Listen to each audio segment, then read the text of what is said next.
কেন শরীর চলে না? শরীর না চললে ভাত খাইলেন কেন? শরীর না চললে পান খান কেন? শরীর না চললে আপনি চা খান কেন? হ্যাঁ, শরীর না চললে সব কিছু করতে পারেন, আল্লাহর জিকির করতে পারে। শরীর না চললে তো আরো বেশি টেনশন, যে শরীরে যখন চলে না, মরণ কাছাকাছি হয়ে গেছে, এখন তো আরো বেশি জিকির করা, বেশি জিকির। আমার আম্মা অনেক সময় আমারে যদি ফোন করে জিজ্ঞাসা করে যে বাবা এই তোর ওই নাতি নাতনিদের ব্যাপারে কোনো বিষয়, আর মা আমরা কোনো এগুলো কইবেন না, যে আমি বুঝিয়ে আমার বাগিনা বাগনি বাতিজা বাতিজি আল্লাহর রহমতে সবার খবর আমি রাখি, যার চেষ্টা করি যতটুকু সম্ভব।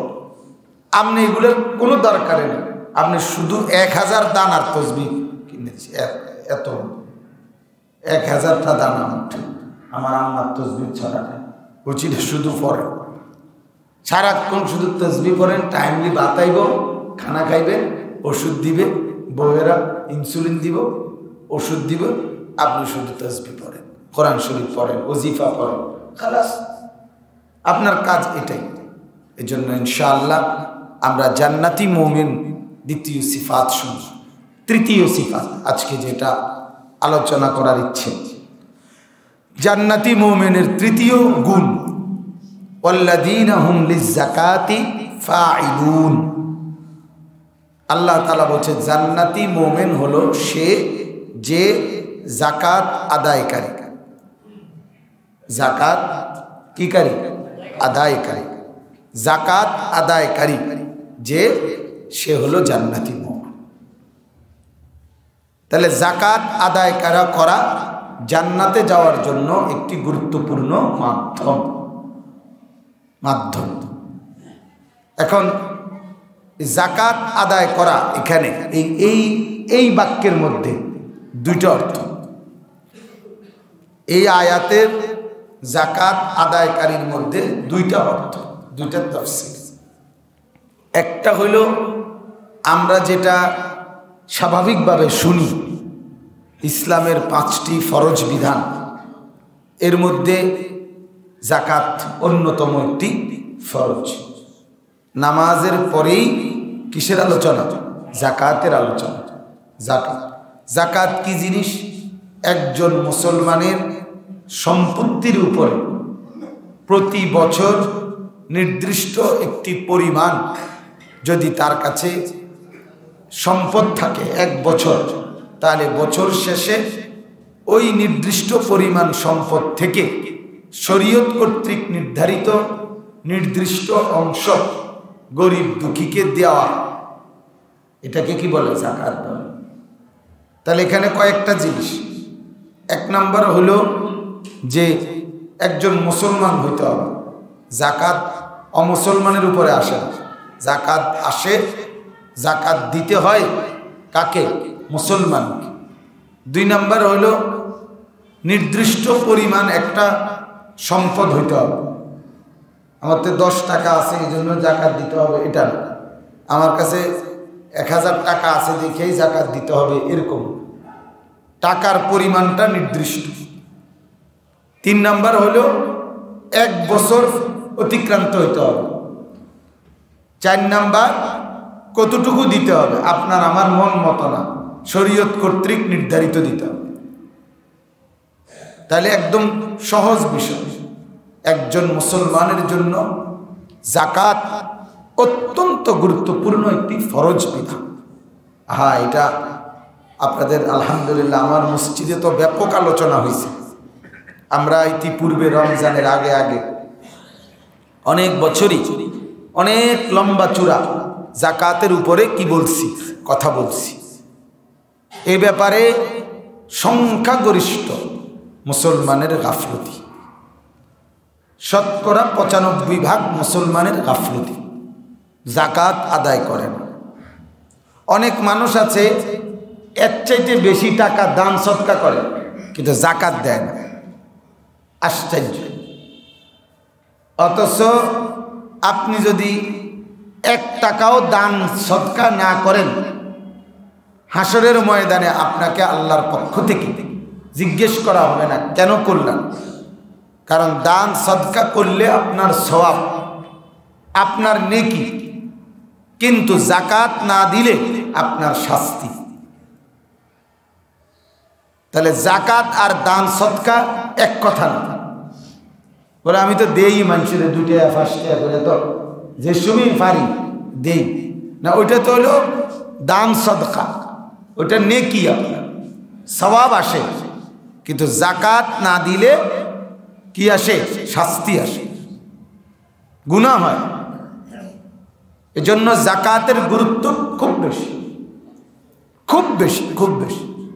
যতবার আল্লাহ তাআলা বারবার কোরআনুল কারীমের মধ্যে নামাজের কথা বলছেন, সাথে সাথে জাকাতের কথাও বলছেন, বারবার বলছেন। এজন্য জাকাত অত্যন্ত গুরুত্বপূর্ণ। সবচেয়ে বড় কথা হলো জাকাত যারা আদায় করে না তাদের সবচেয়ে মারাত্মক শাস্তিটা কি? হাদিসের মধ্যে আছে, জাকাত যে আদায় করবে না, মান আতাহুল্লাহু মালান ফালাম ইউআদ্দি যাকাতাহু, যাকে আল্লাহ তাআলা মাল দিলেন অথচ সে জাকাত আদায় করে না, আল্লাহ রাসূল সাল্লাল্লাহু আলাইহি ওয়াসাল্লাম বলেন হাসরের মাঠে, যখন হাসরের মাঠে দাঁড়াবে, বিচার কাজ শুরু হবে, তখনই ওই ব্যক্তিকে আল্লাহর পক্ষ থেকে বিষধর, অত্যন্ত বিষধর সাপ তার 2 চোয়ালের মধ্যে, তার শরীরটাকে পেঁচাইয়া সাপ 2 এরকম গালের মধ্যে কামড়াইতে থাকে, ঠোকরাইতে থাকে। একবারে বুখারীর হাদিস। এবং বলবে, ওই সাপ কামড় দিতে দিতে বলবে, আনা মালুকা আনা কানজুকা, আমি তোমার সম্পদ, আমি তোমার সেই সঞ্চিত ধন ভাণ্ডার যেগুলো জাকাত না দিয়ে জমা করে রাখছি, আজ এগুলোর কামড় ভোগ কর। আর দ্বিতীয় কোরআনুল কারীমের মধ্যে আল্লাহ বলছে, যারা জাকাত দেয় না হাসরের ময়দানে তাদের 3 জায়গায়, একটা হলো কপালে, আরেকটা হলো কোমরে, আরেকটা হলো পিঠে, 3 জায়গায় তাদের ওই সম্পদগুলো কুণ্ডুলি করে কাইয়ের মতো, আটার কাইয়ের মতো বানাইয়া আগুনে পোড়াইয়া, এরপরে ওই আগুনের কুণ্ডুলি দিয়ে তাদের এই 3 জায়গায় দাগ লাগানো হবে। তা কোরআনের স্পষ্ট আছে, ইয়াউমা ইউহমা আলাইহা ফি নারি জাহান্নাম ফাতুকওয়া বিহা জিবাহুহুম ওয়া জুনুবুহুম ওয়া যুহুরুহুম। এবং ফেরেশতা এই দাগ লাগাইতে লাগাইতে বলবে, হাযা মা কানাসতুম লিআনফুসিকুম, এই নাফরমান, এটাই সেই সম্পদ যেগুলো তুমি জাকাত না দিয়ে জমা করছিলে। ফাযুকু মা কুনতুম তাকনিজুন, আজকে সেই জমাট সম্পদ যেগুলো জমা করে রাখছিলা সেগুলোর স্বাদ মজাটা এখন ভোগ করো। তাইলে বোঝা গেল আপনার সারা জিন্দেগির হিসাব তো এখনো হয় নাই। কথা বোঝেন নাই? এখনো বিচার কাজ শুরুই হয় নাই।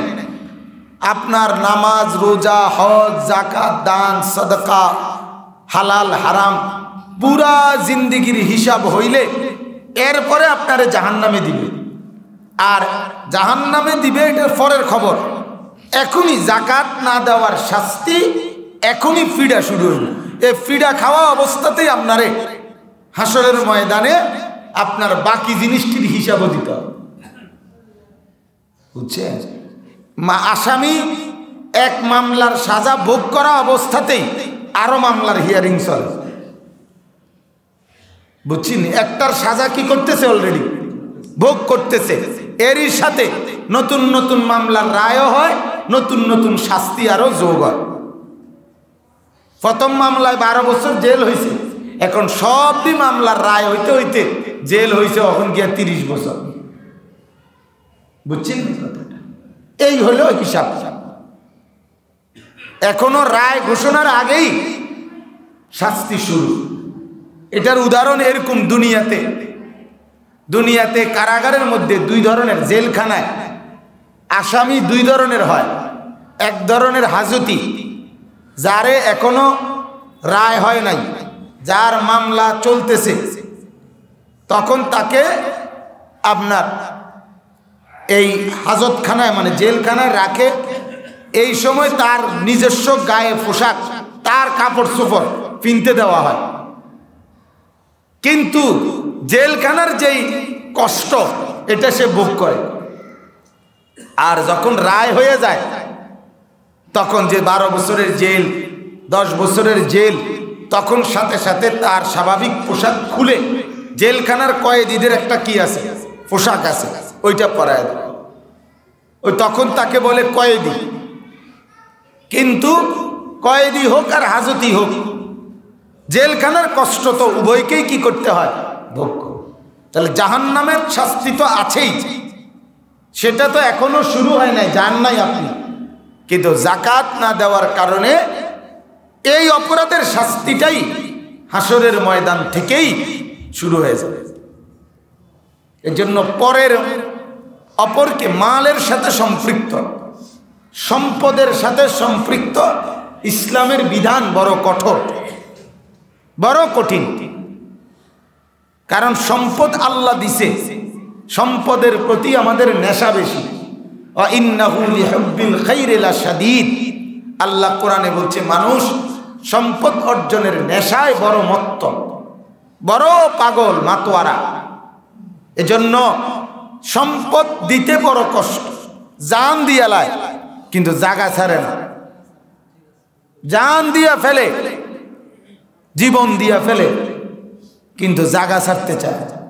সম্পদের লোভ মানুষের জানের চাইতেও বেশি। হাজার হাজার লাখ লাখ টাকা জমা করছে, কিন্তু নেশা মাজার ছোটে না, আরো চাই, আরো চাই, আরো চাই, আরো চাই, আরো চাই, আরো চাই, আরো চাই। আহা, এক জীবনে মানুষ ভোগ করেই বা কদ্দুর। যে পরিমাণ জমা করছে ভোগ করবে কখন, কোন দিন ভোগ করবে, কয়দিনে খাইবেন আপনি, কখন খাবেন?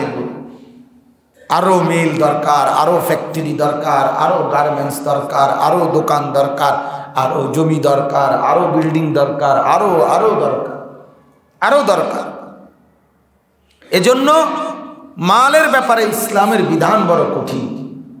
নামাজের ব্যাপারে এই কথা নাই যে নামাজ ত্যাগকারীকে জাহান্নামে শাস্তি দেওয়া হবে, কিন্তু হাসরের ময়দানে যাকাত আদায় না করলে হাসরের মাঠেই পিড়া শুরু। ব্যাপারটা বুঝছেন নি আমার কথা? যাকাতের বিষয়টা গুরুত্বপূর্ণ, সম্পদের বিষয়টা গুরুত্বপূর্ণ। যেমন আছে হাদিসের মধ্যে, বুখারীর হাদিস, কেউ যদি কারো জমি এক বিগত কারে কয়, দূর, ঠিক না, এক বিগত সম্পত্তি কেউ যদি কারো অন্যায়ভাবে জুলুম করে, মান আখাযা শিবরাম মিনাল আরদ যুলমান, কারো এক বিগত সম্পত্তি জুলুম করে, অন্যায় করে নিয়ে নিছে, আল্লাহ রাসূল সাল্লাল্লাহু আলাইহি ওয়াসাল্লাম বলেন ওই এক বিগত সম্পত্তির মাটির 7 তবক জমিনের নিচে পর্যন্ত যে দূর মাটি, ও দূর পুরাটা হাসরের ময়দানেই তার কাঁধে তুলে দেওয়া হবে। তাওয়াকাহুল্লাহু ইয়াওমাল কিয়ামাতি 7 আরদিন, 7 তবক জমিনের নিচের মাটি সবটা তার কাঁধে তুলে দেওয়া হবে, যে এটা পুরাটা কাঁধে লইয়া দাঁড়ায় থাকে। কেমনে দাঁড়াবে লোকটা, কেমনে দাঁড়াবে? কি ফায়দা হইল? সেই এক বিগত সম্পত্তি কবরে তো নিয়ে যেতে পারলা না, ছেলে পেলেগুলোরে দিয়ে গেলা, ছেলে পেলেগুলোতে এগুলো ছাড়াও কামাই রোজগারি করতে পারতো কিনা? আপনি যদি রোজগার করতে পারেন, আপনি যদি সারা জীবন কামাই করতে পারেন, আপনার ছেলে পেলে পারবে না? তো কেন করে গেলেন এই কাজটা? কেন এই জুলুম করলেন? কেন এই অন্যায়ভাবে সম্পত্তি দখল করলেন? এজন্য ছেড়ে দেওয়ার মধ্যে প্রয়োজন আমি ছাড়ই দিলাম। আমি কয়েকদিন আগে আমার কিনা জায়গা খুঁটি লাগানো, পাশের জায়গাওয়ালা বলছে যে ওয়াল করতেছি, তো কইতেছে যে এই হুজুরিটা সোজা হয়েছে না, আমি আমনে সোজা করে দেব। উনি সোজা করে দিছে, এবার আমি বলছি হয়েছি নি আপনার, এরপরে হয়েছে হুজুর। এবার আমি কমপক্ষে এর দূর জায়গা ওই রামনের আমি দিলাম, ধরেন আপনারে আমি দিলাম এই জায়গাটা। আমি আমার কন্ট্রাক্টরে বললাম যে এখান থেকে ফিগার কাটা একের এর দূর হলো জায়গায় এক হাত, ধরেন আমার দূর আপনি নেন নিয়ে এখান জায়গা আমার জায়গায় দিন কীটা করবো, আমি ঘরে নেক দূর করলাম। এটার কি আছে এটার মধ্যে আমার নেক না, সে কি তার অসুবিধা কি? আমার আল্লাহর বান্দা, সে নেক, অসুবিধা কি? মানে উনি যেই ফোর্সে আইছে মনে করছে যে কাজই করু বাপটা, মানে আসল কথা হইল যে হুজুর মানুষ মনে করছে আমি হাসি দিয়ে করলাম আমনি মাপটা, আরে উনি নিজে রশি ধরছে। হ্যাঁ বেটাই পাশের জমি রশি ধরে মাপছে, এনে ওকে এনে তো কহা এনে, আমি না নেই এনে। আর কোনো কথা আছে না? এখন কি কইব? হে আলহামদুলিল্লাহ কি শরম পাইছে, হে বুঝছে, বুঝেন নাই কথা, হে তো বুঝছে যে হুজুর কি। হ্যাঁ চলো ভাই নেও, তুমি সত্য কথা আসলেই বলতেছি, বলছি নেন আপনি, কোনো অসুবিধা নেই।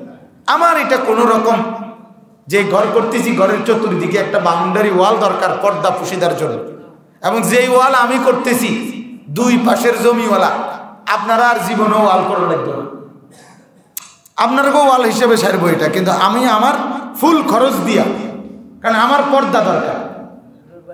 আশপাশের বিল্ডিংওয়ালাদের কোনো কি নাই, ওয়াল নাই, অন্যান্য বাড়িওয়ালার বিল্ডিংয়ের বাউন্ডারিওয়ালা। আমি বলছি আমার আগে ছাদ ঢালাই হবে, পরে আগে চতুর্পাশের সীমানার ওয়াল উঠা, আমার ওয়াল দরকার, আমার পর্দা আগে জরুরি, বিল্ডিং পরে।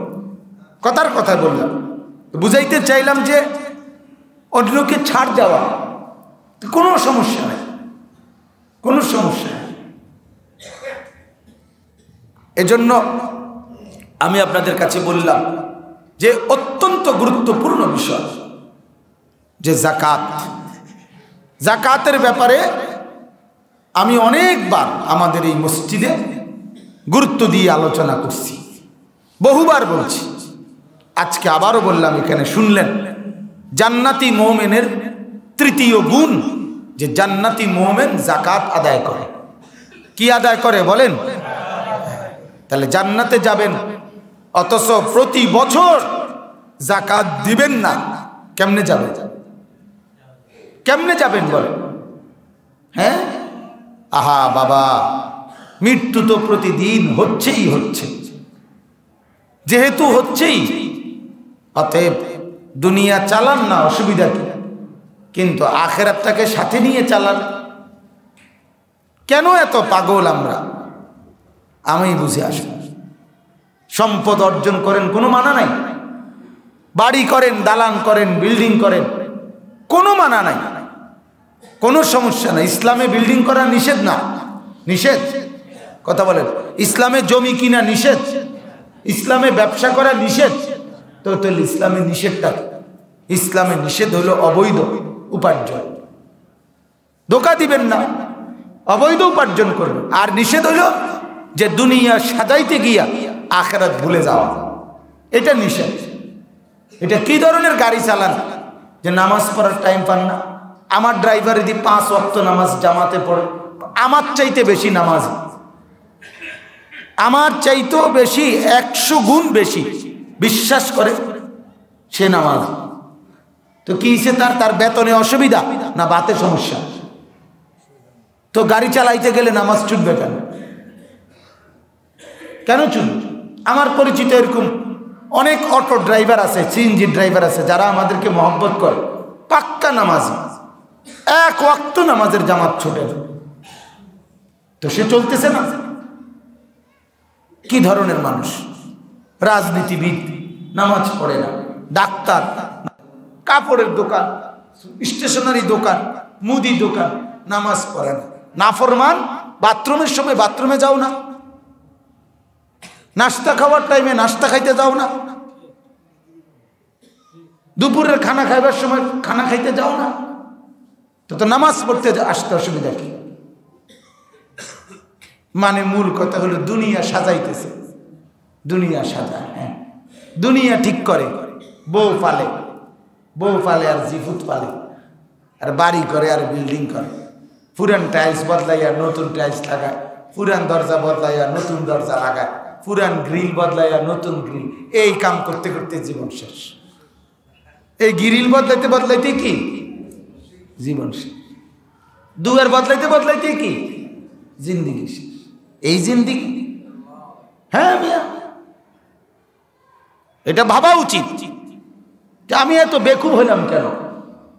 আমার বউ বাচ্চারে পালতে গিয়ে বুঝি নিজের হাতে নিজের আখিরাত বরবাদ করে দেব, এটা কেন হবে? আমার কেন? আজকে ফজরের নামাজ আমি এখানে পড়ছি, তো আমি জিজ্ঞাসা করলাম ইমাম সাহেব হুজুরকে যে এ কয়জনই শুধু আমগো মুসল্লি? তো শাহজাহান ভাই কইতেছে, কয় হুজুর অনেকের ঠান্ডা সর্দি মর্দি লাগিয়ে রয়েছে। আমি খুব কিও কম বুঝি, এভাবে 200-300 মানুষ ফরদাবাদের সব যদি ঠান্ডা সর্দি লাগিয়ে থাকে, তাই তো এটা পুরো রেড জোন। রেড জোন বুঝেন না, মানে করোনায় আক্রান্ত এলাকার মধ্যে একটা কি বিশেষ এলাকা হয়ে যাবে, যে এখানে কি করোনার রেড জোন। এটা একবারে কি লাল বাতিওয়ালা জায়গা হয়ে গেছে। তো এরকম কোথায় ছিলেন ফজরের নামাজের সময় নিয়মিত মুসল্লি যারা, তারা কোথায় ছিলেন? আহা, শীত পড়ছে প্রচন্ড, ঠান্ডা ছিল, কুয়াশা ছিল, হাসরের ময়দান এর চাইতে কঠিন হবে। হাসরের ময়দান এর চাইতে কঠিন হবে, এর চাইতে কঠিন হবে। যদি ফ্লাইট থাকতো সকাল 7টায় বিমানের, তো ঠিকই রাতের 4টায় উঠতে পারত। যদি ফজরের পরপর কোনো গুরুত্বপূর্ণ জায়গায় যাওয়ার কথা থাকতো, তো ঠিকই ভোর 5টা বাজে উঠতে পারত, ঠিকই উঠতে পারত। যদি নেতায় কইতো ফজরের পরেই মিছিল 200 টাকা করে পাইবা, বোঝেন নাই কথাটা? একই কর্মী 5 জনের লগেই মিছিল দিছে, 1000 টাকা খারাপ কি? বোঝেন নাই কথাটা? 200 করে 1000 মন্দ কি? হ্যাঁ, কার কর্মী? হুদা কারো কর্মী না। এর যদি আরো 200 টাকা করে আরেকজনে দেয়, আমি আপনারও কর্মী। আল্লাহ আল্লাহ আল্লাহ মাফ করে দেন। আহ, ধোকার দুনিয়া, ধোকা ধোকা ধোকা ধোকা ধোকা, এই পদ পদবী ধোকা ধোকা। আখেরাত সত্য। কত নেতা কবরে, কত বাদশাহ কবরে, কত সম্রাট কবরে। আহ, আজ কেউ তাদের খবরও নেয় না, খবর পাত্তাও পাত্তাও। বাংলাদেশের কত মন্ত্রী, কত এমপি, এই মনে করেন আগের এমপির আমলে ছিল, কই এখন আছে, কই কি করে না করে, কার খবর আছে? ক্ষমতা নাই, কথার কথা ক্ষমতা নাই, তো আর কি নাই? পাত্তাও নাই, খবরও কেউ নাই। এই দুনিয়া এমনই বাস, দুনিয়া এমন। এই দল আর ওই দল লইয়া কথা না, দুনিয়ার মধ্যে ডুবে যাওয়া, কিন্তু দুনিয়া আপনারে মনে রাখবে না, বিবি বাচ্চা আপনারে মনে রাখবে না, মহল্লাবাসী আপনারে মনে না, মনে রাখে না। এজন্য আখিরাত বানান, আখিরাত আখিরাত বানান। কুনু মিন আবনাইল আখিরা। আল্লাহ রাসূল বলেন, আমার উম্মত আখিরাতের সন্তান হও। ওয়ালা তাকুনু মিন আবনাইদ দুনিয়া। দুনিয়ার সন্তান হইও না, দুনিয়ার লুভি হইও না। তোমার পরিচয় যেন এমন না হয় এই লোকটা দুনিয়া লুভি। তোমার পরিচয়, আহা আফসোসের ব্যাপার, এই বাপ আফসোসের কথা। এটা আপনার পরিচয় হয় যদি হয় পৃথিবীর মধ্যে এটা সুদখোর, এটা ঘুষখোর, এটা হারামখোর, এটা জেনাখোর, এটা দুর্নীতিবাজ, এটা চিটার, এটা বাটপার, এটা ধোঁকাবাজ, এই পরিচয়, এই সিল যেন আপনার নামের সাথে না লাগে যদি মুসলমান হয়ে থাকে। এর চাইতে মরে যাওয়া ভালো বেটা, মরে যাওয়া ভালো, মরে যাওয়া ভালো বেটা। এই পরিচয় আমার মধ্যে লাগিয়া গেল যে পিছন দিয়ে মানুষ আমারে কইতে হারামখোর, তে সুদখোর, তে বাটপার, চিটার, এই কথা বলার চাইতে মরে যাওয়া ভালো বেটা। আমি এমন কাজ কেন করব? আমি এমন জিন্দিগি কেন বানাবো যেই জিন্দিগির কারণে আমার মানুষ চিটার বলবে? এই পর্যন্ত যতগুলো দুর্নীতিবাজ ধরা খাইছে, যখন যারা ধরা খায়, ধরা তো আর সবাই খায় না, ফাঁকে ফুঁকে দুই খাইয়া এক টেলিভিশন চ্যানেল, পেপার, পত্রিকা, পুলিশ কারো কাছে ইজ্জত পাইছে? তো তো দুনিয়ার কেউ তোরে ইজ্জত দেয় না, তো আল্লাহ তোমার ইজ্জত দিবে কেমন? দুনিয়াবাসীর কাছে তো চিরদিনের জন্য ঘৃণিত হয়ে গেল, ঘৃণিত হয়ে গেল। এজন্য যাকাত সম্পদ, এটাই আজকে কথা। আমার প্রতিটা সম্পদ আল্লাহর দেওয়া, আমার এক এক টাকা আল্লাহর দেওয়া, আল্লাহর দেওয়া। অতএব এখান থেকে শরীয়ত ইসলাম আমার কাছে যেটা চায় এটা আমাকে দিয়ে দিতে হবে। কথা বলেন, মোবাইলে কথা বলার কারণে আমাকে আমার ভ্যাট দিয়েই দিতে হবে। যত কথাই বলেন, ও আমি গরিব মানুষ, বহু কষ্টে 50টা টাকা ঢুকাইছি, আমার ভ্যাটটা কাটতেন না, কোটিপতিরটা কাটেন, ওই বেটার টেহার অভাব নাই। কিন্তু বলেন 100 কোটি টাকার মালিক থেকে যেই টাকা ভ্যাট কাটে মোবাইলে, এক ফকিরের কাছ থেকে তার 10 ভাগের 1 ভাগ কাটে, সমান কিনা বলেন না? তো কই ওরা যে ছাড়ে না, ছাড় দেয় না? কথা বোঝেন? ওরা দিক ছাড়ে না, ছাড় দেয় না। অথচ আল্লাহ পাক রব্বুল আলামিন তো অনেক ছাড় দিছে, অনেক ছাড় দিছে। সবাইরে যাকাত দিতে বলে না, নির্দিষ্ট একটা পরিমাণ সম্পদ হইতে হবে, 1 বছর অতিক্রান্ত হইতে হবে, এরপরে নির্দিষ্ট টাকা, 40 টাকায় 1 টাকা। যখন কারো উপরে যাকাত আসে তখন যাকাত দিতে হয় 40 টাকায় 1 টাকা, 100 টাকায় 2.5 টাকা। তাহলে মাত্র 2.5 টাকা তুমি দিবা, আর 97.5 টাকা তোমার। আবার এই 2.5 টাকা দিবা কারে? 2.5 টাকা দিবা ওই খালে, ঠিক না? 2.5 টাকায় খালে ফালাই দেওয়া, এই নি 2.5 টাকা কি চাঁদের দেশে দিয়ে আসা?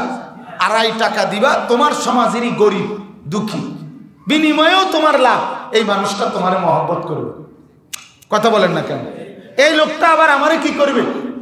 আমি তারে 500 টাকা দিছি যাকাতের টাকায়, কিন্তু এই লোকটা আমারে আজীবন বলবে উনি একজন ভালো মানুষ।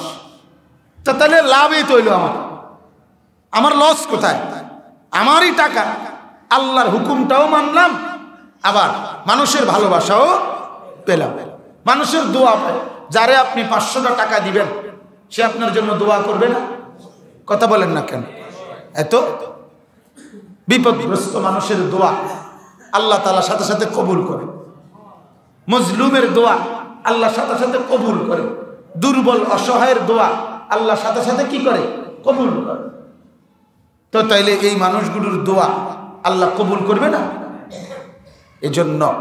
এজন্য এটাকে কোনোভাবেই জরিমানা মনে না করা। জরিমানা কি আবার? এটা তো আমারই উপকার।